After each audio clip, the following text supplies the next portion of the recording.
السلام عليكم واهلا وسهلا، منورين يا اخوه. الليله عندي لكم قصه شيقه جدا جدا، من احسن القصص عندي، قصه ممتعه. القصه ارسلها لي الاخ الكريم خالد علي احمد البحري، اشكره باسمي وباسم كل شخص بتعجبه القصه. اكرموا الفيديو بالاعجاب واكرمونا باشتراكاتكم في القناه، ونبدا سرد القصه. هذا يا اخوه عبيد الناصفه من قريه في عتمه. عبيد الناصفه من الطبقه الكادحه في قريته، وانتم عارفين في كل قريه فيه مشايخ وفيها عيان وفيه عقال وفيه طبقة متوسطة وفيه طبقة كادحة. فعبيد النصفة هذا كان من الطبقة الكادحة، لكن كانت عنده عزة نفس يا ساتر يا لطيف. فكان يشوف نفسه يعني من أعالي القوم في قريته. وفعلا المال، الفقر والغنى ما له دخل في وزن مقدار الرجل أو مكانته. عبيد النصفة هذا كان باقي على زواجة ولده شهر، يعني كان باقي شهر ويزوج ولده. فيشتي ياخذ معه ثور، يشتي ياخذ الثور حقه ويروح السوق يبيعه علشان يقضي حاجته، يوفر باقي مصاريف زواج ولده. فولده وزوجته بيقولوا له ليش بتبيع الثور؟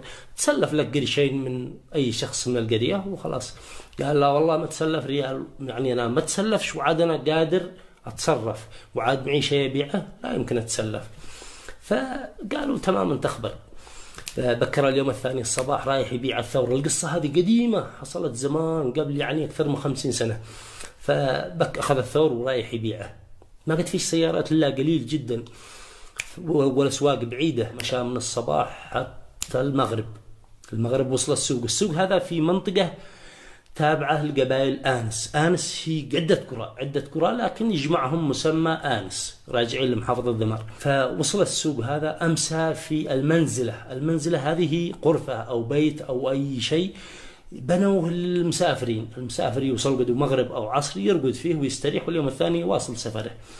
فأمسى في المنزلة، واليوم الثاني بكر الصبح خرج السوق، باع الثور ب 15 ريال. 15 ريال يمني، كانت عملتنا قوية والأسعار كانت رخيصة.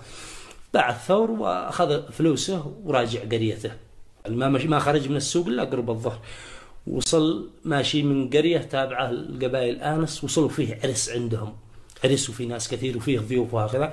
فقال في نفسه بدخل أتغدى واجلس شوية، أقيل شوية، أخزن شوية وواصل طريقي. فدخلت غدا معاهم، وبعد الغداء خرج المجلس أو الديوان. هذا مجلس يجي طويل، يجتمعوا زي الصالات، زي صالات الأفراح، يجتمعوا فيه الناس عند العريس وهكذا.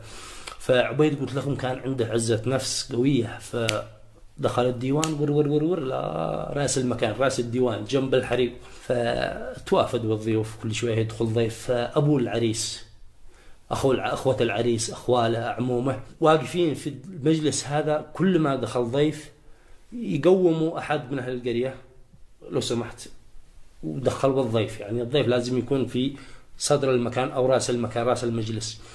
فكل ما دخل ضيف كانوا يقوموا ناس ويجلسوا الضيف. فوصلوا لعند عبيد الناصر، دخل ضيف قالوا له عبيد ما يعرفوه، يعني شافوه غريب وهيئته بسيطة. قالوا يمكن هذا مسكين شاف الغداء عند العرس قال ادخل اتغدى.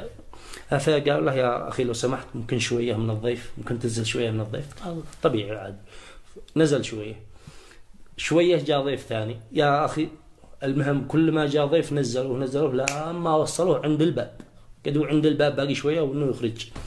فعبيد حز الموضوع في نفسه، أوجعه قلبه وزعل منهم. فكاتم قيظه جالس مخزن مقيل وساكت. فجاء وقت الرفت هذه شو الرفت هذا عندنا في اليمن. لما يتزوج شخص بيجوا أهل قريته والضيوف ذي عنده، ضروري إنه كل شخص يجيب له مبلغ. فلان ابن فلان جاب 100 ريال، فلان ابن فلان 200 ريال، ويقيدوها يدونوها في دفتر. لما يتزوجوا الناس الثانيين، العريس هذا يشوف من الناس الذي جابوا له كم المبالغ الذي جابوا له، ويردها لهم في مناسباتهم في أعراسهم، إما بمثلها أو أكثر. لا يمكن أن تكون أقل، إما مثلها أو أكثر. تمام.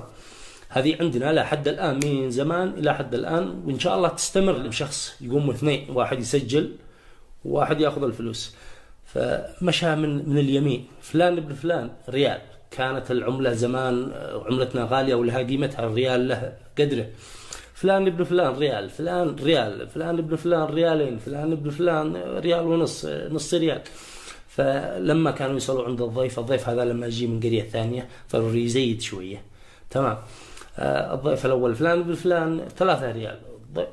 أكثر ضيف أو أكثر واحد رفض أو طرح 5 ريال. عبيد جالس هناك جنب الباب وقدوا مقهور إنهم نزلوه يعني الرجال معتز بنفسه. فمشى الرافد هذا لما وصل عند عبيد الناصفة هذا يشتي يصفعهم، فقام أخذ 15 ريال الذي معه كلها وأعطى الرافد، قال عبيد الناصفة.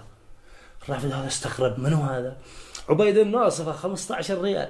فالناس كلهم لفتوا لا عنده، منو هذا؟ أبو العريس لفت لا عنده، أخوة العريس 15 ريال من هذا؟ قريب ما يعرفوه. فبدأوا يشوشروا في أنفسهم، هذا شكل الشيخ، هذا يمكن يعلم الله من هو هذا. كارثة يعني كارثة في حقنا وعلف إن إحنا نزلناه هناك. فراحوا لعنده يشتوا يطلعوه، يشتوا يرفعوه في رأس المكان، أو يا أخي يا عبيد قال لا والله مكاني، يعني قوم هناك، قال لا والله ما قمت. يا أخي لو سمعتكم، قال لا والله ما قمت، مكاني هنا. فحاولوا معه ما بش فايدة، رجعوا سكتوا. فجالسين هناك وعبيد كل واحد في مكانه وشوشه، كلها العيون لا عبيد منو هذا؟ من هذا الشخص الذي يرفد ب15 ريال؟ مبلغ كبير يعني زي ما نقول ذا الحين 1,500,000، قريب يجي يرفد العريس 1,500,000 أو 2 مليون، منو هذا؟ فخزنوا وقيل عبيد لا بعد العصر